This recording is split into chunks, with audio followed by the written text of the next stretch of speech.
여러분 안녕하십니까. 2026년 변액보험 판매 자격시험 대비 변액보험 에센셜 102제 금융시장의 2회부터 시작해 보도록 하겠습니다.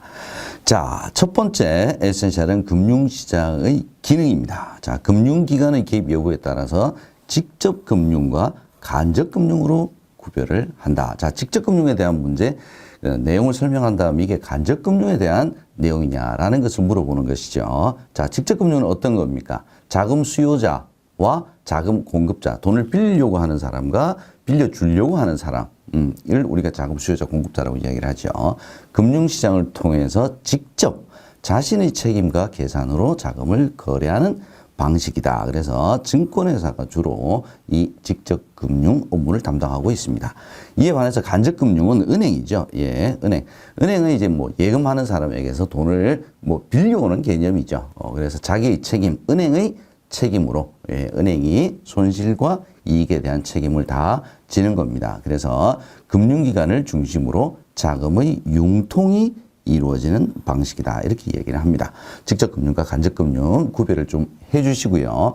자, 이건 금융기관의 개입 여부에 따라서 우리가 금융시장을 구별을 했던 거고요. 이 이외에 금융시장의 6가지 기능이 있습니다. 자금 중개, 금융자산 가격을 결정한다. 즉, 뭐 금리를 결정한다. 주가를 결정한다. 이렇게 보시면 될 것 같습니다. 유동성 제공, 거래 비용, 절감. 얘도 이제 시험 문제에 자주 나왔던 내용 중에 하나죠. 위험관리, 시장, 규율 등의 기능을 가지고 있습니다. 자, 뭐 기출된 문제는 어떤 거냐? 예, 채권 수요가 증가를 하면, 채권 수요가 증가한다는 뜻은 무슨 뜻입니까? 채권을 사고자 하는 사람이 많다. 즉 돈을 공급하고자 하는 사람이 많다. 예, 자금이 공급이 늘어나는 거죠. 그러면 채권의 가격은 상승을 하기 때문에 채권 수익률은 낮아진다. 라고 해야 맞는 정답이 되겠습니다. 이런 오답이 나올 수 있습니다. 요즘에 이렇게 뭐 자금의 공급, 그 다음에 뭐 자금의 공급이 줄었다, 늘었다, 아니면 채권 수요가 늘었다, 줄었다, 뭐 이런 걸 가지고 뭐 시장 금리가 어떻게 되느냐, 아니면 채권 수익률이 어떻게 되느냐, 이런 걸 물어보는 문제가 자주 눈에 띈다는 점 여러분 기억을 좀 해두시고요. 우리가 이제 탐색 비용과 정보 비용, 얘도 이제 이 용어를 물어보는 문제가 나올 수가 있습니다. 과거에 좀 많이 나왔던 거고요. 탐색 비용은 뭐냐? 우리가 이제 거래 비용을 절감한다 그랬죠.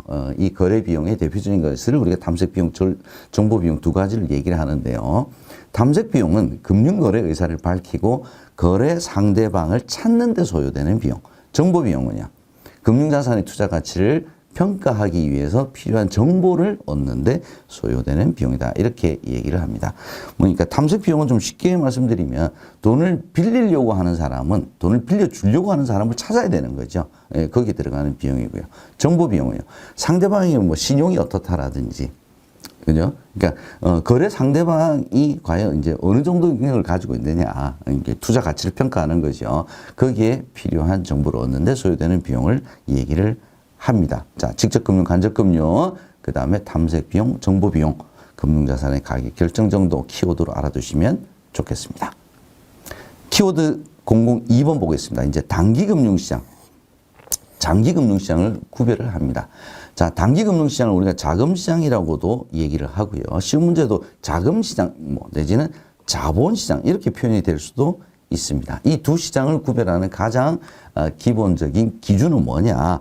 만기입니다, 만기. 자, 시장에서 거래되는 금융상품의 만기가 1년 미만인 상품이 거래되는 시장이면 단기 금융시장, 1년 이상인 금융상품이 거래되는 시장이면 우리가 장기 금융시장이다. 이렇게 얘기를 합니다. 단기 금융시장은 뭐, 이를테면, 쉽게 말씀드리면, 우리 뭐, 일종의 뭐, 생활비 통장, 유동성 통장, 뭐, 이런 것들 다 모아놓은 거라고 생각을 해주시면 될 것 같습니다. 그래서 거래 규모가 뭐, 개인별로 보게 되면 이게 소액일지 모르겠지만, 딱 모아두면 굉장히 큰 금액이죠. 그래서 거래가 대규모로 이루어지고요. 유동성이 높습니다. 만기도 짧죠. 그래서 금리가 변동을 하더라도 가격 변동 크기는 그렇게 크지가 않습니다. 자, 이에 반해서 장기 금융시장은 만기가 길죠. 예. 주택담보대출을 혹시 여러분들께서 떠올려 보시면 훨씬 더 이해하기가 좀 쉬울 것 같습니다. 유동성이 높지가 않습니다. 주택담보대출 우리가 한번 하게 되면 이거 뭐 언제든지 상환하고 언제든지 뭐 다시 더 일으키고 이거 쉽지가 않죠. 그죠? 또 만기가 길기 때문에 금리 변동에 따른 가격 변동 위험도 큽니다. 이 두 시장을 구별하는 지문 문제 나올 수가 있습니다. 자, 시험 문제에는 주로 단기 금융시장에 대한 문제가 많습니다. 만기 구분은 1년 미만이라고 말씀드렸죠. 거래 규모, 대규모, 유동성 높고요. 가격 변동폭 낮습니다. 당연히 금리 수준도 낮고요. 자, 이 단기 금융시장에서 거래되는 주요 금융 상품들, 이 시험 문제 많이 나옵니다. 콜, 기업보험, CD, 단기사채, 통화안정증권, 환매조건부 채권, 표지음 등인데, 자, 이에 반해서 장기 금융시장에서 거래되는 금융상품 딱 세 가지예요. 채권, 주식, 자산, 유동화 증권. 그래서 시험 문제는 다음 중 단기 금융시장에서 거래되는 상품인 것은 아닌 것은 이렇게 물어보는 문제가 많이 있을 수가 있습니다. 그래서 함정을 살펴보게 되면 자금시장은 거래가 소규모로 이루어진다. 뭐 이렇게 해서 단 하나 바꿔서 이렇게 함정 쉽게 팔 수 있기 때문에 이런 문제가 많이 나올 수가 있습니다. 자, 또 다른 함정은 장기 금융시장에서는 양도성 예금 증서, 자산 유동화 증권 등이 거래가 된다. 뭐 이제 이렇게 상품 하나 바꿔서 시험 문제가 나올 수 있다는 점도 기억을 해 두시면 좋겠습니다. 이 부분은 굉장히 출제 경향이 높은 부분이니까 여러분들 하나하나 다 공부를 해 두시는 것이 좋을 것 같습니다. 자, 세 번째, 좀 더 이제 구체적으로요. 단기 금융시장에서 거래되는 상품들 우리 조금 전에 봤죠. 콜, 환매조건부 채권, 양도성, 예금증서 등등등등 봤죠. 기업보험 등등. 자, 이거 하나하나씩 한번 살펴보죠. 이 하나하나가 다 각각이 다 시험 문제 언제든지 출제가 될 수가 있다는 점 기억을 해 두시고요. 자, 콜 시장. 콜의 가장 기본적인 컨셉은 금융기관들끼리 거래하는 겁니다. 이 키워드는 금융기관들끼리 상호간에 초단기로 자금을 거래하는 시장이다. 자, 이해를 반드시 기억을 좀 해두시면 좋을 것 같고요. 금융기관들끼리 거래를 하는 거기 때문에 담보 거래를 하지는 않습니다. 대부분 무담보입니다. 무담보 신용으로 하는 거죠. 자, 최저 1억 원 이상, 뭐 금융기관들끼리 거래하면서 100만 원 단위 이렇게 서로 빌려주고 빌리지는 않겠죠. 예, 이렇게 생각해 주시면 좋을 것 같고요. 돈을 빌려주는 입장에서는 론을 해주는 거죠. 그래서 콜 론이라고 이야기를 하고요. 돈을 빌리는 입장에서는 콜 머니, 돈 좀 주세요. 돈을 부릅니다. 콜 머니라고 얘기를 합니다. 환매조건부 채권은 우리가 이제 RP라고도 얘기를 하죠. 리퍼처스, 재구매.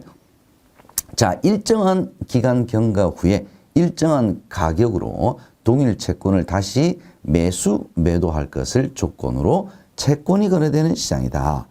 자, 어렵게 느끼시면 쉽게 제가 풀어드릴게요. 지금 채권을 사고 팔면서 어떤 약속을 한다는 겁니까? 일정한 기간 경과 후, 즉 30일 뒤에 이 똑같은 채권을, 이 채권을 내가 다시 살게. 그걸 약속해. 이걸 약속을 하고 거래되는 시장이죠. 그래서 뭐 금리의 변동이라든지 뭐 부도에 대한 부담, 뭐 이런 것들 다 부담 없이 서로 사고 팔 수 있는 그런 거래를 얘기를 합니다. 당연히 채권 거래이기 때문에 예금자 보호에 해당이 되질 않습니다. 양도성 예금 증서는 우리가 흔히 CD라고 얘기를 하죠. 누가 발행합니까? 은행이 발행합니다. 은행. 자, 정기예금이에요. 정기예금인데 일반적인 정기예금은 우리가 은행에서 가입을 하고 은행에서 해지를 통해서 돈을 환수를 한다. 환매를 그래서 이제 돈을 다시 우리 찾을 수 있겠죠. 예, 근데 양도성, 양도를 즉 사고 팔 수 있게끔 만들어준 정기예금이기 때문에 은행에 와서 가입을 하고 은행에 와서 이제 해지를 통해서 돈을 이제 유동성을 확보하는 것이 아니라 시장에 가서 팔아라. 팔 수 있게 해준 거죠. 그래서 정기예금에 양도성을 부여한 증서입니다. 자, 이렇게 양도성을 부여했기 때문에 역시 예금자 보호에는 해당이 되질 않습니다. 예금의 성격을 가지고 있다는 거지 예금은 아닌 거죠. 자, 제가 은행에서 발행한다 그랬는데 딱 한 군데만 발행을 못 합니다. 어디냐? 수출입은행을 제외한 모든 은행들이 발행을 하고요. 사고 팔 수 있게끔 만들어줬기 때문에 중도 환매 불가능합니다. 최단 만기는 30일 이상입니다. 자, 양도성 예금 증서에 대한 시험 문제 출제가 자주 되고 있습니다. 최단 만기가 3개월 이상이다, 6개월 이상이다. 이렇게 함정을 팔 수도 있죠. 자, 단기사채 시장. 단기사채 시장은 이게 기업음, CP죠. 기업음의 단점을 보완한 상품이다. 이렇게 보시면 될 것 같습니다. 단기 자체에 대한 시험 문제도 자주 출제가 되죠. 발행 금액 최소 1억 원 이상. 요거는 암기를 해 두셔야 됩니다. 만기 1년 이내로 발행할 수가 있습니다. 통화안정증권. 통화안정증권은 누가 발행하는 겁니까? 한국은행이 발행합니다. 목적이 뭡니까? 통화량을 조절하기 위해서. 여기까지는 다 여러분께서 이해를 해 두셔야 되고요. 이 한국은행이 통화안정증권을 발행하게 되면 금융기관 일반인들 대상 모두를 대상으로 이 통화안정증권을 주로 이제 입찰을 통해서 하는데 다 거래를 할 수 있도록 하고 있습니다. 그래서 금융기관, 법인, 개인 모두 거래가 가능하다. 당연히 예금자 보호에도 해당이 되질 않는 상품이다. 이렇게 보시면 되겠습니다. 004번 통화정책 보겠습니다. 통화정책 시험 문제 굉장히 많이 나오죠. 자, 통화정책 이제 통화량을 이제 조절하는 겁니다. 이 통화정책을 통해서 실은 이제 금리를 통해서 통화정책을 많이 하죠. 우리나라의 통화정책 운영 체계에는 물가 안정 목표제입니다. 즉 한국은행 금융통화위원회에서 기준금리를 결정하는데 이러한 통화정책을 피는 가장 궁극적인 목표가 뭐냐? 그게 바로 물가 안정이죠. 물가 안정. 이 물가는 굉장히 중요합니다. 만약 물가가 굉장히 높아졌다. 그러면 이 국민들의 삶이 위협받는 거죠. 그러면 이건 뭐 정권에도 문제가 생기는 겁니다. 굉장히 중요한 문제죠. 그래서 한국은행의 통화정책 운영 체계에서 가장 중요한 목표는 물가 안정입니다. 물가 안정. 그래서 물가 동향이라든지 국내외 경제 상황, 금융시장 여건 등을 종합적으로 고려해서 기준금리를 결정을 합니다. 자, 뭐 보통은 이제 한국은행에서 결정한다 이렇게 우리가 표현하기도 하는데 정확하게 기준금리를 결정하는 기구는 한국은행의 금융통화위원회에서 결정을 합니다. 연 8회 결정을 합니다. 자, 요거 가지고도 시험 문제 굉장히 많이 나오죠. 매월 결정한다. 틀렸죠. 분기 1회 결정한다. 요거 다 틀린 내용입니다. 연 8회 기억을 해 두시고요. 이 기준금리는 단기금리라고 보시면 됩니다. 그래서 콜금리, 금융기관들끼리 상호간에 작은 거래가 이루어지는 콜금리에 즉시 영향을 미치고요. 3개월 예금, 6개월 예금, 1년짜리 예금, 점점 기간이 길어가는 예금 상품들에 영향을 점차적으로 미치게 됩니다. 그래서 장기적으로는 부동산과 같은 실물 경제 활동에도 영향을 미친다. 여기에는 한 지문으로 나올 수가 있습니다. 자, 그러면 금융통화위원회가 언제 금리를 인상을 하느냐, 그리고 언제 인하하느냐, 낮추냐, 이걸 이제 구별을 해 주셔야 될 것 같죠. 경기가 굉장히 안 좋아요. 그래서 투자도 잘 안 해요. 소비도 잘 안 해요. 그러면 돈을 빌리는데 지불해야 되는 이자를 싸게 해줄게. 남의 돈 빌려서라도 투자를 하세요. 예, 경기가 침체 시 다시 경기를 좀 일으키게 하기 위해서 금리를 인하합니다. 반대로 너무 인플레이션이 심해요. 과열이에요. 그러면 남의 돈 빌려서 투자하지 마. 억제를 좀 시키고 싶다. 과열 시에 금리를 인상을 하게 됩니다. 자, 요 두 가지 반드시 좀 기억을 해 두시고요. 지문에는 오답으로 인플레이션을 억제하기 위해서는 금리를 인상해야 되죠. 예, 인하한다. 이제 이런 오답이 나올 수가 있다는 점 여러분이 기억을 해 두시면 좋겠습니다. 다음 금리의 종류 보겠습니다. 자, 금리의 종류는 명목금리, 실질금리, 그 다음에 표면금리, 실효금리 뭐 이렇게 여러 가지 몇 가지가 교재에 나오는데요. 가장 많이 시험 문제 나오는 것이 명목금리와 실질금리입니다. 명목금리와 실질금리를 구별하는 것은 반드시 해주셔야 돼요. 얘는 단독 문제로 안 나오더라도 지문으로도 반드시 나온다. 이렇게 생각을 해주시면 될 것 같습니다. 그럼 명목금리와 실질금리를 구별하는 기준이 뭐냐? 바로 물가변동입니다. 물가변동 고려 여부, 즉 물가를 반영을 했다. 그게 바로 실질금리죠. 물가의 변동을 반영하지 않았다. 그게 명목금리입니다. 그래서 명목금리에다가 물가 상승률을 뺀 금리를 우리가 실질금리라고 얘기를 합니다. 자, 명목금리가 10%예요. 굉장히 높죠. 근데 물가 상승률이 9%예요. 그럼 실질적으로 부담하는 금리는 1%밖에 안 된다. 이렇게 볼 수 있겠죠. 그래서 여러분들 이 물가 상승률을 반영한 금리냐 하지 않은 금리냐, 명목 금리냐 실질 금리냐는 굉장히 중요한 개념이 되겠습니다. 한때는 우리 명목 금리보다 물가 변동, 즉 물가 상승률이 더 높았던 시기도 있었습니다. 잠시긴 하지만. 그러니까 예를 들면 예금 금리는 5%인데 물가 상승률이 7%예요. 그죠? 자, 그러면 실질 금리는 우리가 이럴 때 이제 얘가 이제 마이너스다. 이렇게 얘기를 하는 거죠. 돈을 가지고 있으면 있을수록 돈의 가치는 더 많이 떨어진다. 뭐 이렇게 볼 수가 있겠습니다. 또 하나 여러분 이제 기억해 두셔야 될 게 바로 실효금리입니다. 실효금리. 실효금리는 뭐냐면 우리가 이제 금리를 얘기를 할 때 보통 이제 이 과세가 되지 않습니까?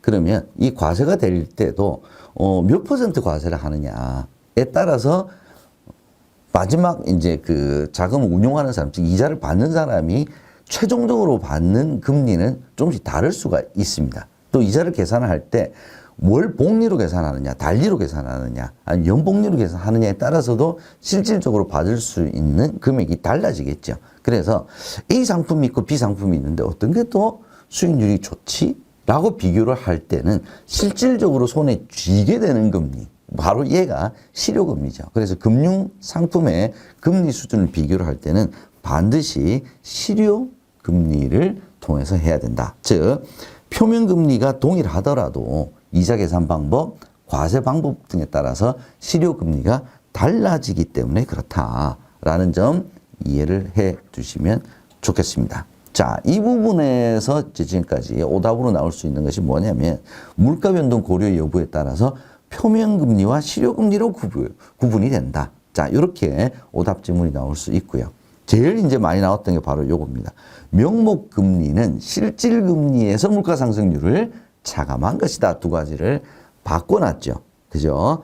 자, 그래서 이게 어설프게 공부를 하시면 요거 놓칠 수가 있습니다. 기억을 해 두시고요. 자, 수령 금액이 많은 이자 계산 방법은 월 복리, 6개월 복리, 연 복리, 달리의 순서다. 이자를 중간에 계속 자주 받으면 받을수록 그 이자에 대한 이자가 또 붙기 때문에 실질적으로 마지막에 수령하는 금액은 더 많아지겠죠. 자, 그 원리를 생각을 해 두시면 되겠습니다.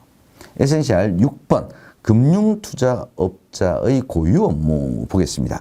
자, 총 6가지가 있습니다. 투자매매, 투자중개, 신탁, 집합투자, 투자자문, 투자일임업. 여기서 시험 문제 제일 많이 나오는 건 요거 2개. 투자매매, 투자중개. 그 다음에 신탁업 정도가 나올 수가 있습니다. 그래서 설명을 해놓고는요, 이 설명이 얘기하는 금융투자업자의 고유 업무는 무엇인가? 이렇게 물어볼 수가 있습니다. 또 하나의 형태는 어떤 거냐면 다음 중 금융투자업주의 고유 업무에 해당되지 않는 것, 그렇게 해서 부동산 중개업, 얘를 함정으로 출제가 되는 경우도 있습니다. 기억을 해 두시고요.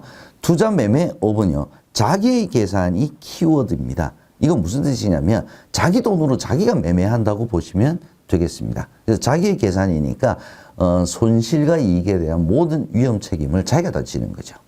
타인의 계산이라고 하는 것은 자기는 책임 안 진다는 겁니다. 그래서 고객 돈으로 운용을 하는 경우가 해당이 되겠죠. 그래서 자기의 계산으로 우리가 매매를 할 때는 투자 매매업이다. 이렇게 얘기를 하고요.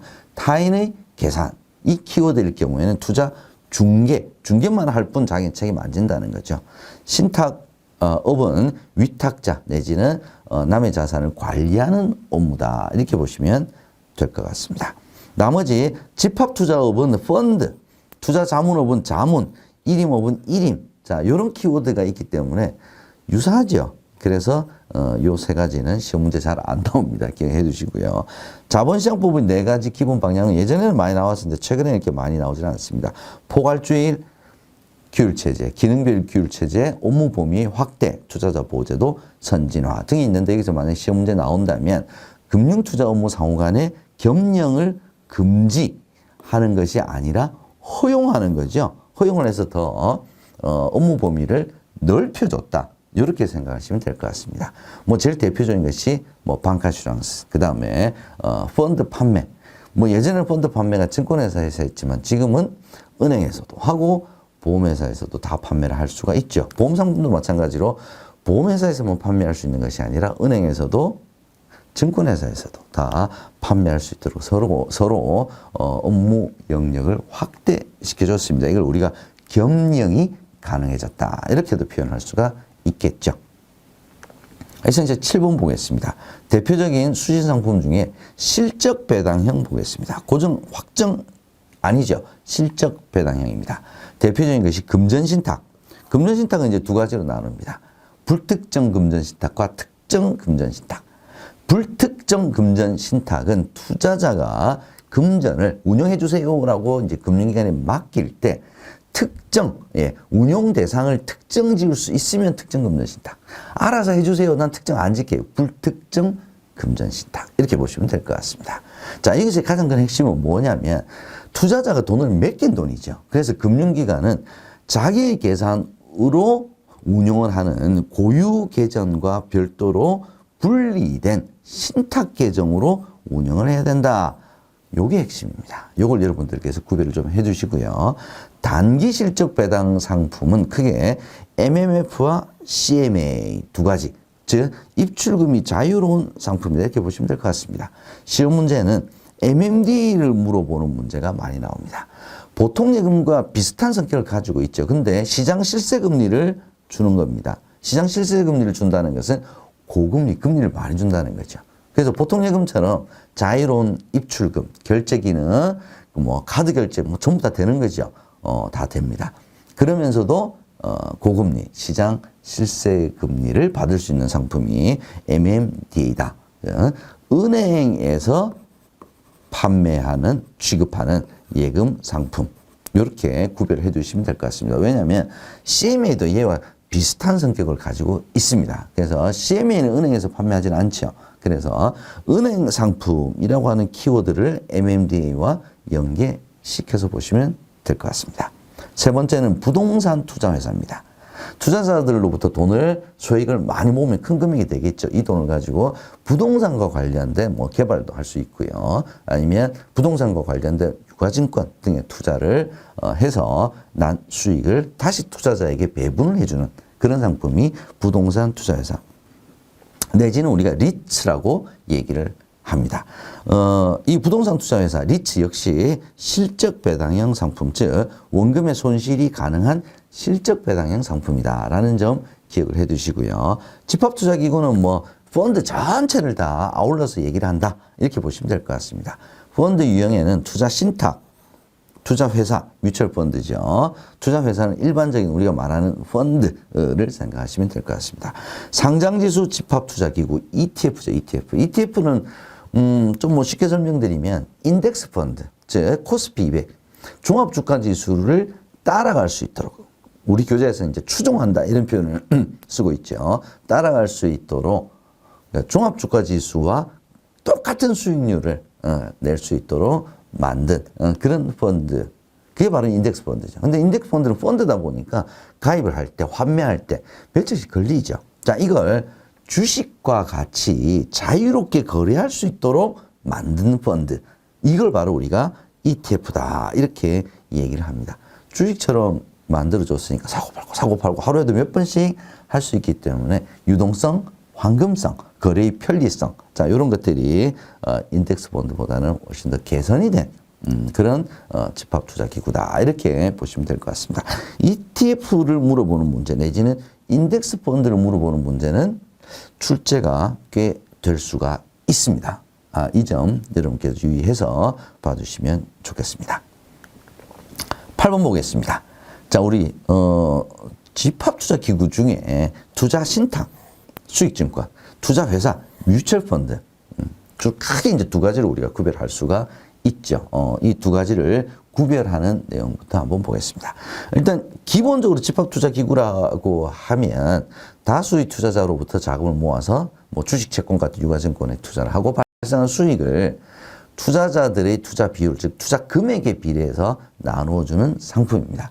자, 여기서 이제 시험 문제는 뭐냐면 보험회사, 은행, 증권, 자사운용회사에서도 이 펀드를 판매할 수 있습니다. 그래서 함정으로 생명보험회사에서는 투자신탁 상품 판매할 수 없다. 자, 요런 함정 지문 나올 수가 있다는 점 하나 기억을 해 두시고요.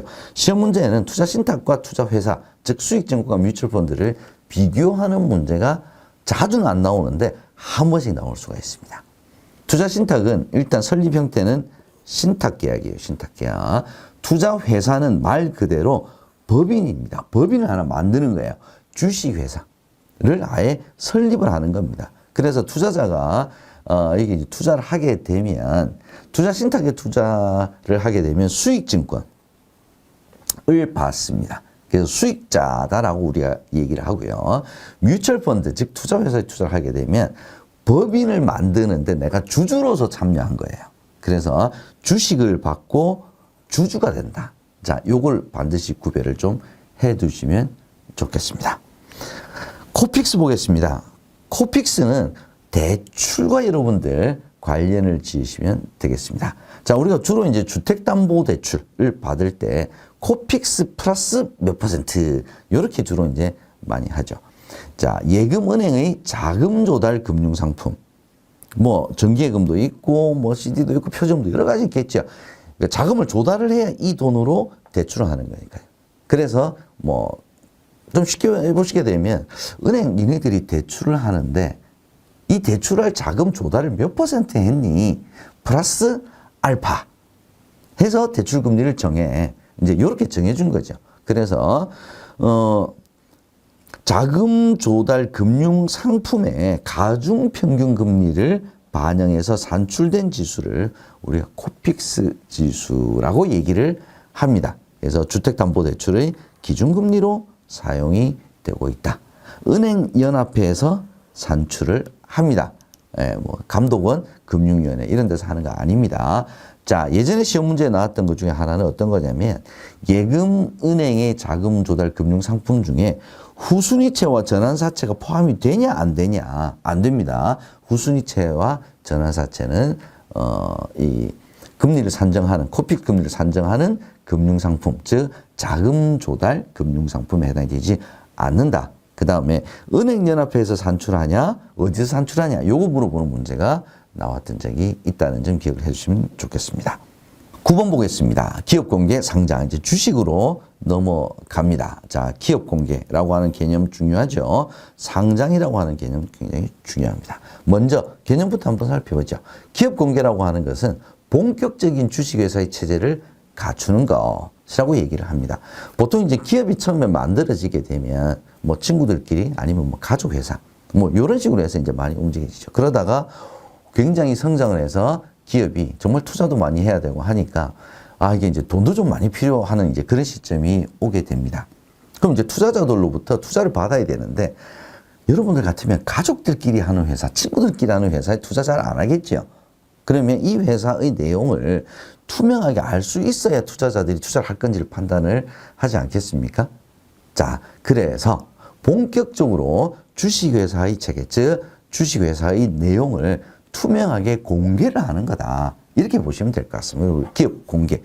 그럼으로써 투자자를 유치를 하는 거죠. 그래서 기업 공개의 가장 큰 핵심 중에 하나는 소유 집중 완화.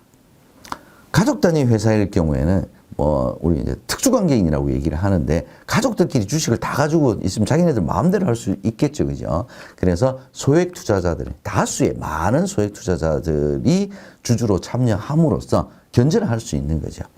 이걸 하기 위해서 그동안 특정인에게 집중되어 있던 주식을 여러 사람들에게 이제 퍼뜨려라 이 말입니다. 그럼 이걸 하려고 그러면 어떻게 되냐? 새로운 주식을 발행을 해서 공모를 하든지 아니면 기존의 대주주가 가지고 있던 구주를 매출을 하든지 이 두 가지 방법을 사용을 해야 되겠죠. 그래서 기업 공개는 신주 공모, 구주 매출 또는 이 두 가지를 섞어서 해야 됩니다. 그래서 이걸 우리가 본격적인 주식회사 체제를 갖추는 것이다. 중요한 목적은 뭐냐? 주식 소유 집중 완화, 주식 분산 통해서 투자자를 유치함으로써 자금 조달 능력을 향상시키기 위해서 하는 거다. 이렇게 보시면 될 것 같습니다. 이에 반해서 상장은 뭐냐면 상장은 주식을 발행을 했으니까 사고 팔 수 있어야 황금성이 유지가 되고요. 유동성이 있어야 투자자들이 또 투자를 많이 하겠죠. 그래서 공인된 거래소에서 거래를 할 수 있도록, 즉 사고 팔 수 있도록 만들어주는 것을 우리가 상장이다라고 이야기를 합니다. 그래서 기업 공개와 상장을 비교를 할 때 기업 공개는 기업 단위로 이루어지는 반면에 상장은 증권 종목별로 이루어진다라고 하는 것이 가장 시험 문제에 자주 언급이 되는 부분입니다. 이 부분 여러분들 반드시 기억을 해 두시기 바랍니다. 나중에 이제 채권 부분에서도요, 주식과 채권을 비교하는 내용이 많이 나옵니다만은, 이제 주식 처음 들어왔으니까 주식의 개념을 간단하게 살펴보게 되면, 주식은 자기 자본이죠. 즉, 사업 같이 하는 겁니다. 리스크 같이 지는 거죠. 그래서 상환 필요성이 없다가 이게 바로 이제 채권과 가장 다른 점 중에 하나입니다. 그래서 주식을 내가 샀다는 것은 그만큼 그 회사의 소유권을 산 겁니다. 그래서 그 주식 금액만큼, 투자 비율만큼 의결권을 가지고 있다라고 보시면 될 것 같습니다. 주식의 종류는 크게 우리가 몇 가지로 나누는데 제일 중요한 것이 뭐냐면 이익 배당이나 자녀 재산 분배 등에서 표준이 되는 주식을 우리가 보통주, 우선이 되는 주식을 우선주, 후배주, 혼합주 뭐 이런 것도 있습니다. 근데 가장 많이 언급되는 것은 보통주와 우선주다. 라는 점 여러분 기억을 해 두시고요. 무의결권주. 나는 의결권은 필요 없어. 그 대신 배당 많이 줘. 이게 무의결권입니다. 무액면주. 보통 액면이 뭐 100원에서부터 5,000원 사이에서 이루어지는데 액면 없이 발행도 가능합니다. 우리나라에서는 무의결권주, 무액면주 모두 발행이 가능합니다. 자, 주식 발행은 기업 공개를 통해서도 할 수 있고요. 무상증자, 유상증자, 주식 배당을 통해서 주식 발행 다 할 수 있다. 이렇게 기억을 하시면 좋겠습니다. 10번째 에센셜 보겠습니다. 증자, 감자 보겠습니다. 최근에 이 증자, 감자에 대한 문제가 조금 많이 나오네요. 증자라고 하는 것은 말 그대로 자본금을 늘린다. 반대로 감자는요, 자본금을 감소시킨다, 줄인다. 즉, 증자와 감자는 서로 반대되는 개념이래요. 이렇게 구별해 주시면 될 것 같습니다. 증자는 두 가지로 나눠집니다. 유상증자, 무상증자. 얘도 단어 뜻 그대로 보시게 되면 유상, 돈 내고 사냐, 무상, 그냥 주냐. 이렇게 구별해 주시면 될 것 같습니다. 즉, 유상증자는 새로운 주주들이 돈을 내고 주식을 새롭게 사는 거다. 이렇게 생각하시면 될 것 같습니다. 그래서 실질적으로 돈이 들어오죠. 그죠? 그래서 기업 입장에서는 실질적으로 재산이 늘어납니다. 자본금 당연히 늘어나겠죠. 증자를 했으니까. 방법은 주주 배정. 기존 주주들에게 배정을 하는 가장 일반적인 방법이다. 이렇게 보시면 될 것 같습니다. 주주 우선 공모. 주주를 대상으로 공모하는 거고요. 제3자 배정. 제3자에게 인수권을 부여하는 것이고요. 일반 공모는 주주 다 상관없고 불특정 다수인을 대상으로 공모를 하는 방법을 우리가 일반 공모다. 뭐 이렇게 얘기를 합니다. 직접 공모, 인수기관을 통하지 않고 기업이 직접 공모할 수도 있습니다. 유상증자의 종류 여러분들 반드시 기억을 해 두시기 바랍니다. 무상증자는 제가 유상증자의 개념과 이제 다르다. 돈 안 내고 그냥 주식을 받는 거다라고 이야기를 했죠. 이건 뭐냐면 기업이 영업활동을 너무 열심히 해서 이익이 많이 났어요. 그럼 이익이 많이 나면 배당을 해야 되지 않겠습니까? 근데 배당을 하진 않고요. 이 돈으로 신주를 발행한 주식을 사서 이걸 주주들에게 갈라준다. 이렇게 생각하시면 될 것 같아요. 그래서 이익이 발생을 했을 때 실은 무상증자를 할 수 있겠죠. 그러면 이익금이 자본금으로 바뀌는 거죠. 이제 새로운 돈이 들어오는 것은 아니겠죠. 그죠? 예, 유상증자는 투자자들이 돈을 내고 사는 거지만 무상증자는 기업이 가지고 있는 이익이익금을 가지고 주식을 사서 무상으로 나눠주는 것이기 때문에 그래서 시험 문제는 이걸 한 번씩 물어보는 경우가 있습니다. 유상증자는 실질 재산도 늘어나고 자본금도 늘어나지만 무상증자는 자본금은 동일하게 늘어나지만 실질 재산, 즉 새로운 돈이 들어오지는 않는다. 요걸 구별을 해 두시면 좋겠습니다. 감자는 제가 자본금을 줄이는 거라 그랬죠. 자본금을 줄이려고 그러면 어떻게 해야 되냐면 주식 수를 줄여야 됩니다. 주식 수를. 예, 주식 수가 줄어들어야지 자본금이 줄어들죠. 액면가가 줄어든다고 해서 액면가가 줄어들게 되면 주식 수가 늘어나겠죠. 즉 5,000원짜리 액면가를 1,000원으로 만들면 5,000원짜리를 5장으로 쪼개주는 거죠. 그래서 액면가가 줄어드는 거와 감자는 관련이 없습니다. 5,000원짜리 10주, 즉 자본금이 5만 원이었는데 얘를 10,000원으로 줄이기 위해서는 5주가 있었는데 얘를 4주를 없애버리는, 즉 주식 수를 줄여야 자본금이 줄어든다. 이렇게 보시면 될 것 같습니다. 왜? 누적된 부실을 해소하기 위해서 그렇습니다. 예를 들어서 여러분들 자본금이 100억짜리 회사예요. 우와, 이 회사 자본금 크다. 근데 손실이 99억 원이에요. 여러분들 이 회사 돈 빌려주실 수 있을 것 같아요? 그러면 자본금 100억에 손실 99억 원인 회사와 거래하시겠습니까? 자본금은 좀 작아요. 1억 원인데 부실이 하나도 없어요. 어느 회사하고 거래를 하시겠습니까? 실은 둘 다 같은 회사죠. 같은 회사죠. 그래서 자본금을 100억인 자본금을 99억으로 줄이고 이 99억을 부실과 손실이 발생한 금액을 얘를 상계를 시켜서 없애버리는 거죠. 이게 우리가 감자라고 얘기를 합니다. 누적된 부실 해소를 목적으로 한다. 얘 이제 함정에 감자는 이익여금이 발생했을 때 하는 것이 아닙니다. 그죠? 누적된 부실이 있을 때. 또 하나의 개념이 이제 자사주입니다. 자사주. 자사주는 뭐냐면 자기가 발행한 주식이 시장에 많이 유통이 되고 있겠죠. 그죠? 자, 유통되고 있는 자기 회사 주식을 회사가 자기 회사 돈은 이걸 사버리는 거예요. 이걸 사게 되면 사자가 많아지죠. 사자가 많아지니까 주가가 오릅니다. 또 하나는 뭐냐면 시장에 거래되고 있는 주식 수가 총 10만 주인데 회사가 만약에 한 5만 주를 사버려요. 그러면 팔자, 매도세가 줄어드는 효과가 있죠. 그래서 주식 수를 줄이는 효과가 발생을 합니다. 그래서 주당 가치가 높아지는 그런 개념이다. 이렇게 보시면 될 것 같습니다. 이게 우리가 자사주 매입이다. 이렇게 얘기를 합니다. 그래서 보통은 자사주 매입하게 되면 주가가 좀 오르는 효과가 있습니다. 다만 실제 이제 주식회사라고 하는 개념이 저는 좀 모르는 제3자 다수의 투자자들로부터 투자를 받아서 기업을 더 잘하라는 이제 그런 의미이지 않습니까? 근데 자기 돈으로 회사가 자기 주식을 사버리게 되면 주식회사라고 하는 본연의 그 기능을 상실하게 되겠죠. 그래서 매입 한도를 엄격하게 제한을 하고 있다라는 점을 여러분 자사주 매입은 각계 그 개념에서 기억을 해 두시는 것이 좋을 것 같습니다. 에센셜 11번 위탁수수료와 증권거래소 보겠습니다.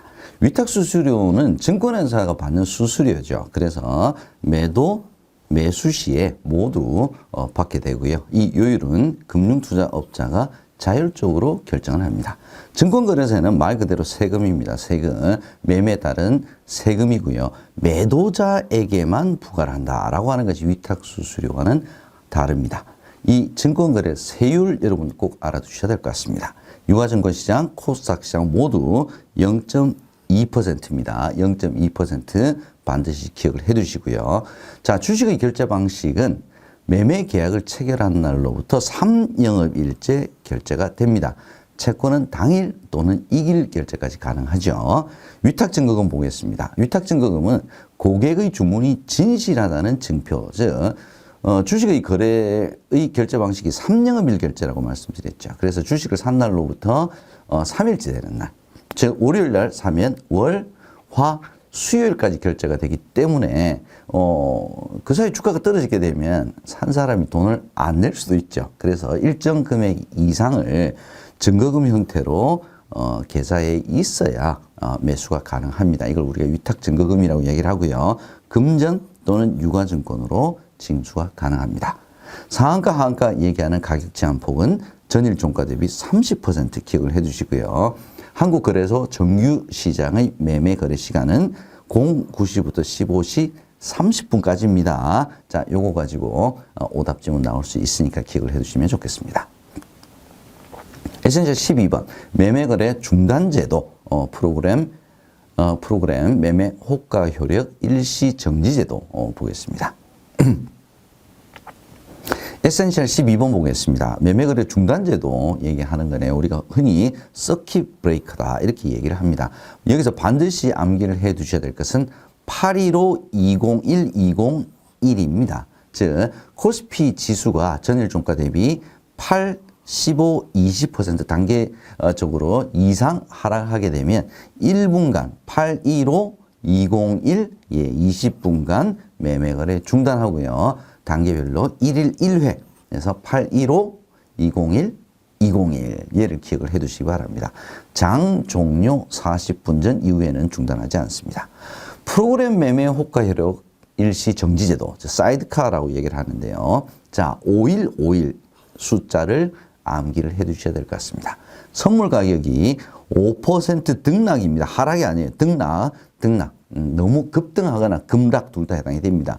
1분 이상 지속이 되게 되면 5분간 중단하고요. 역시 1일 1회 적용.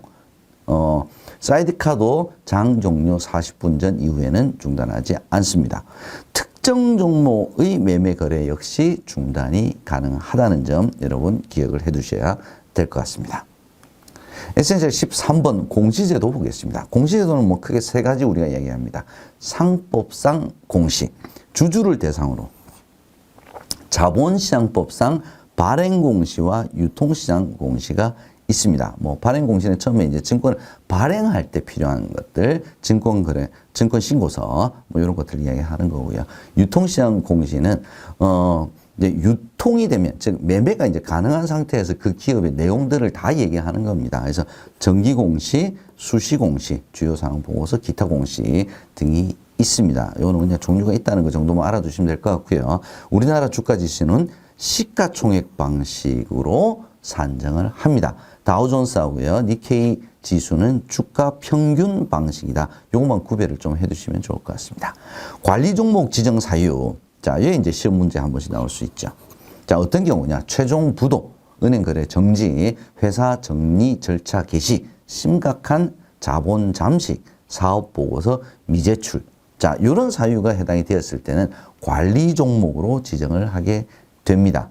자, 다음 중 관리 종목 지정 사유에 해당되지 않는 것, 뭐 이렇게 해서 자본 이익률 감소, 이런 함정이 나올 수 있으니까 여러분들 함께 봐주시면 좋을 것 같고요. 주식을 매매를 함으로 인해서 얻을 수 있는 이익은 매매 차익이 있을 수 있고요. 그 다음에 배당 수익이 있을 수 있습니다. 두 가지가 있습니다. 매매 차익은 비과세, 배당 수익은 배당 소득세를 14% 지방소득세 별도입니다.를 내야 된다는 점 여러분 알아두셔야 될 것 같습니다. 에센셜 14번 보겠습니다. 주가 수익 비율 퍼. 예. 퍼가 이제 예전에 시험 문제 많이 나왔었는데 최근에는 조금 줄긴 했습니다만 언제든지 시험 문제 출제가 될 수가 있는 부분이다라는 점 여러분 염두에 두시고요.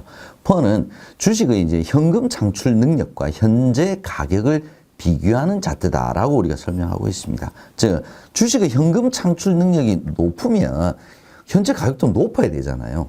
그죠? 근데 이 두 가지가 언밸런스냐, 그러니까 너무 높냐, 너무 낮냐를 가지고, 현금 창출 능력에 비해서 현재 주가가 너무 높다, 낮다를 우리가 한번 산정을 해보는 겁니다. 그래서 퍼를 계산하는 방법은 현재 주가를 주당 순이익, 즉 EPS로 나눠준 값으로 우리가 계산을 한다. 이렇게 보시면 될 것 같습니다. 그래서 퍼가 너무 낮다. 현금 창출 능력에 비해서 현재 가격이 너무 낮다는 거죠. 그러면 앞으로 얘가 올라갈 가능성이 높다. 얘를 이제 판단하기 위해서 퍼라는 것을 우리가 계산을 해봅니다. 코스피 200 지수 보겠습니다. 유가증권 시장에 상장되어 있는 주식 중에 시장 대표성, 유동성, 업종 대표성을 고려해서 선정된 200개 종목을 대상으로 산출하는 지수입니다. 얘는 코스피 지수하고 똑같이 가도록 만들어 놓은 지수다. 이렇게 보시면 될 것 같습니다. 그래서 프로그램 매매 인덱스 펀드 ETF 이제 이런 것들이 다 코스피 200 지수를 추종한다. 이렇게 얘기를 하죠. 코스피 200 지수를 추종한다는 것을 조금 더 폭넓게 얘기하게 되면 코스피 지수를 추종한다라는 뜻과도 똑같다. 이렇게 보시면 될 것 같습니다. BSI 비즈니스 서베이 인덱스입니다. 기업 경기 실사 지수. 얘는 OX 문제로 자주 나올 수가 있습니다. 뭐냐? 기업가 CEO들이죠. 기업가들의 경기에 대한 판단, 투자 확대, 장래 전망 등을 설문조사하는 겁니다.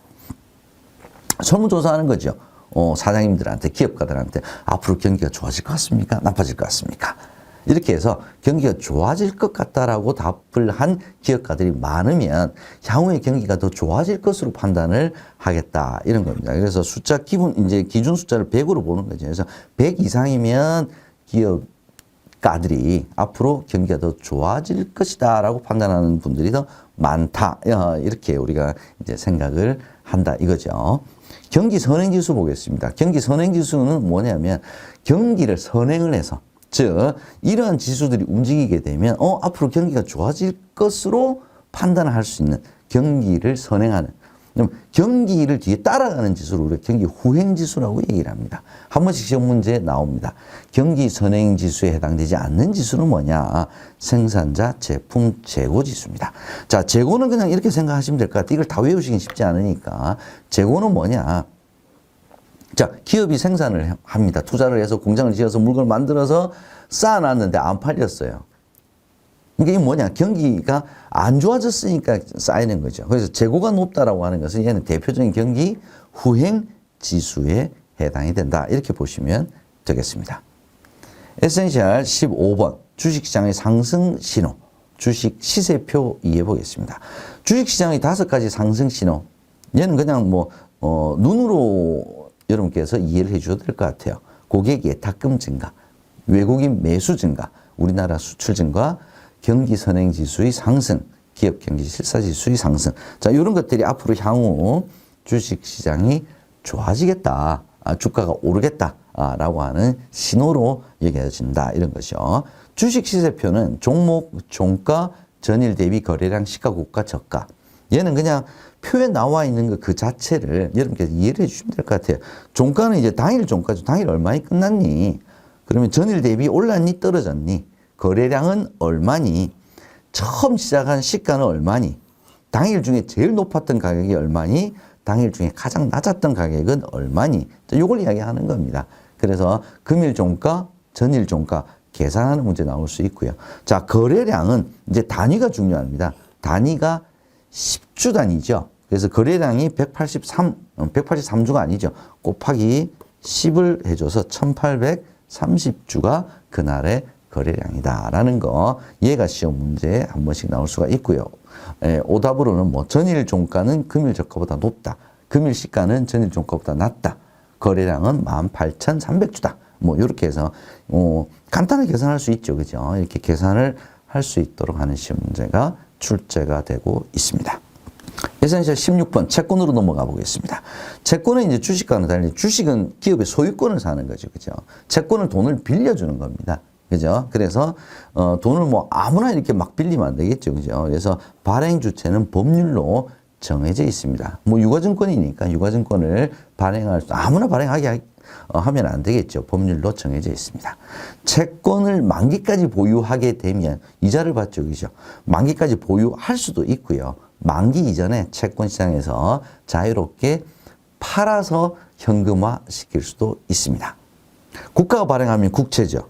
국채도 마음대로 발행 못합니다. 국회의 동의를 얻어야 됩니다. 한도가 있습니다. 회사채는 공모채권 발행 시에 자체 등급 평가를 받아야 됩니다. 이게 신용등급 평가하고 비슷한 개념이죠. 그래서 그 등급을 받아야 되고요. 증권 신고서도 제출을 해야 됩니다. 다만 국채와 다른 점은 뭐냐? 한도에 대한 제한은 없다. 주식은 3일 결제인데 채권은 당일 결제, 2일 결제라는 말씀 제가 앞선 시간에 말씀을 드렸다는 점 기억을 해 두시고요. 유통시장, 즉 채권이 만기 이전에 자유롭게 사고 팔 수 있다 그랬죠. 이 유통시장에서는 장외 거래소 시장보다는 거래소 바깥 시장에서 주로 많이 거래가 된다. 상대 매매, 즉 상대를 정해서 거래를 한다. 우리가 주식은 경쟁 매매라고 이야기를 합니다. 그래서 서로 상대를 몰라요. 그래서 비싸게 사겠다는 사람, 싸게 팔겠다는 사람 우선적으로 거래를 시켜주는 것과는 달리 채권은 상대가 이미 정해진 상태에서 서로 아는 상태에서 거래를 한다. 그래서 우리가 상대 매매다. 주로 금액이 크기 때문에 기관 투자가 중심으로 거래가 됩니다. 그렇다고 해서 개인은 거래를 못하는 게 아니에요. 개인 투자가들은 주로 RP, 환매 채권부 방식으로 거래가 되고요. 유통시장에서 채권시장은 10,000원당 단가로 매매가 된다. 얘도 한 번씩 1,000원당 단가로 매매가 된다. 이런 함정이 나올 수도 있습니다. 자, 채권의 종류 중에는 시험에 기간에 따른 단기채, 중기채, 장기채 구별을 물어보는 문제가 나올 수가 있습니다. 통화안정증권, 한국은행에서 발행하는 채권이죠. 단기채입니다. 중기채는 주로 만기 3년 내외를 주로 많이 얘기를 합니다. 국고채, 외국환 평행기금 채권, 회사채 이런 것들이 바로 중기채에 해당이 됩니다. 다음 중 중기채에 해당되지 않는 것은 다음은 중기채에 해당되는 것은 이런 문제가 나올 수가 있으니까 여러분 기억을 해 두셔야 될 것 같습니다. 에센셜 17번 채권과 주식의 차이점 보겠습니다. 제가 앞서서도 계속 반복적으로 말씀을 드렸죠. 채권은 돈을 빌리고 빌리는 거죠. 주식은 기업의 소유권을 사업을 같이 하는 거라고 말씀드렸습니다. 그래서 출자증권이다. 채권은 돈을 빌려주는 것이니까 대부증권이다. 이렇게 얘기합니다. 채권은 타인 자본, 부채 증가, 돈 갚아야 되죠. 원금 상환 의무 있습니다. 경영 참가 불가능합니다. 회사 정리 절차 등에서 채권단 참여할 수 있고요. 만약에 회사가 부도가 나게 되면 자녀 재산에 대한 분배권 가집니다. 주식도 자녀 재산 분배권이 있어요. 다만 순서가 있습니다. 채권자가 우선 분배를 해서 받아가고 난 다음에도 돈이 남으면 그 다음에 주주들이 받아갈 수가 있다는 점 얘를 구별을 해 두시기 바랍니다. 시험 문제는 채권자는 회사 경영과 관련된 의사결정에 참가할 수 있다라고 하는 함정 나올 수 있으니까 구별해 두시고요. 채권 관련 주요 용어에는 최근에는 표면 수익률에 대한 문제가 한 번씩 출제가 되고 있습니다. 채권의 표면에 기재된 수익률로서요. 재투자 없이 단리로 수령하는 연이자율을 의미합니다. 예전에는 이표채, 할인채, 복리채 얘를 구별하는 문제가 한 번씩 나온 적이 있었다라는 점 참고하시면 되겠습니다. 에센셜 18번 보겠습니다. 합성채권 보겠습니다. 전환사채, 신주식공부사채, 교환사채 크게 세 가지 나눠집니다.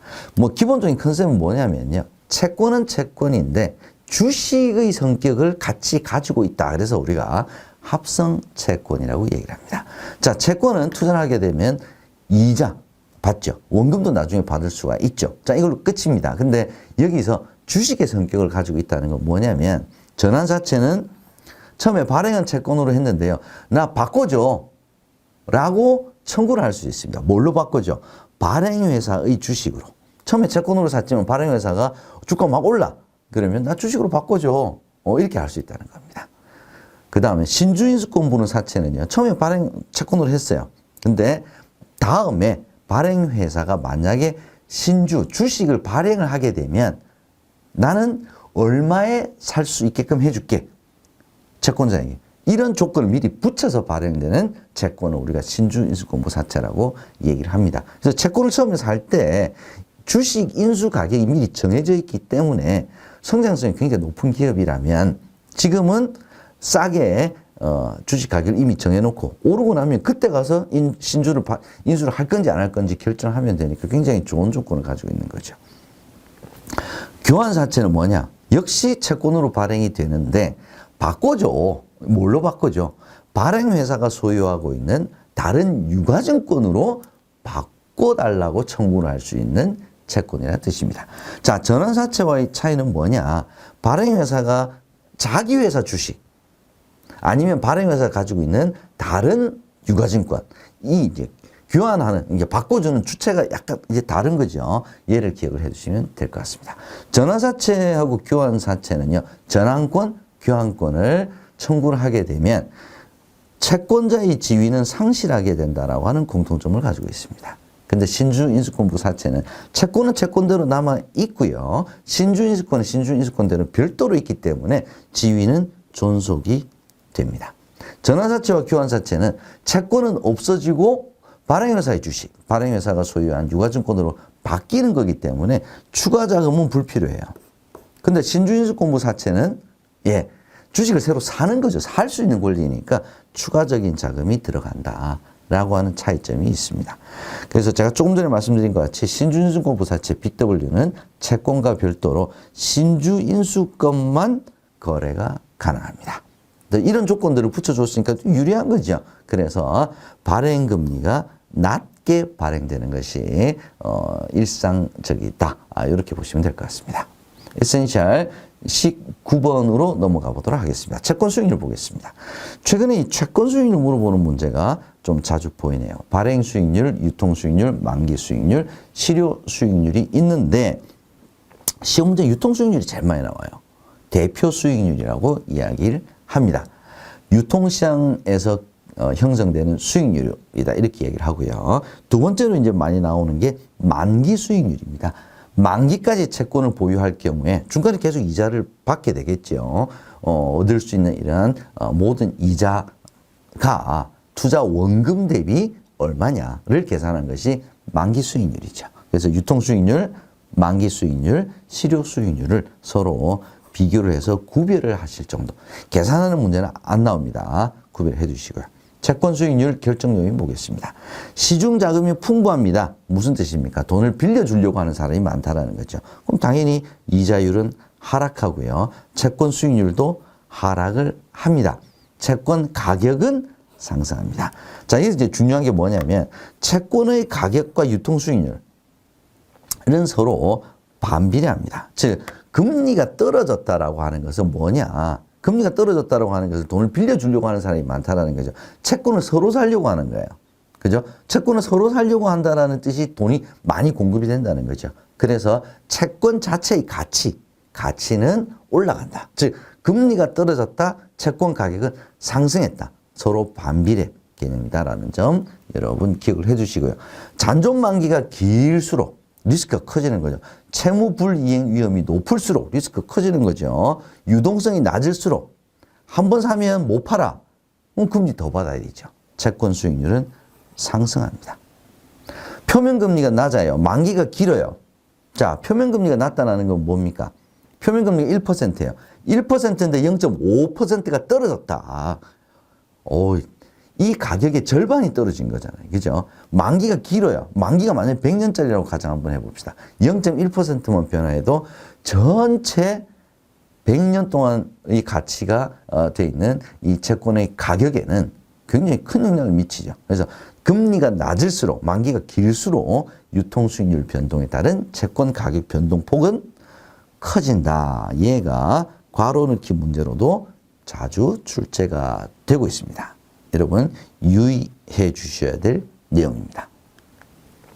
에센셜 20번 소득의 종류별 과세 형태 보겠습니다. 소득의 종류는 총 8가지 얘기하고 있습니다. 이자, 배당, 사업소득, 근로소득, 그다음 연금, 기타, 퇴직, 양도소득. 자, 이 중에서 제일 중요한 게 시험 문제 많이 나오는 게 요겁니다.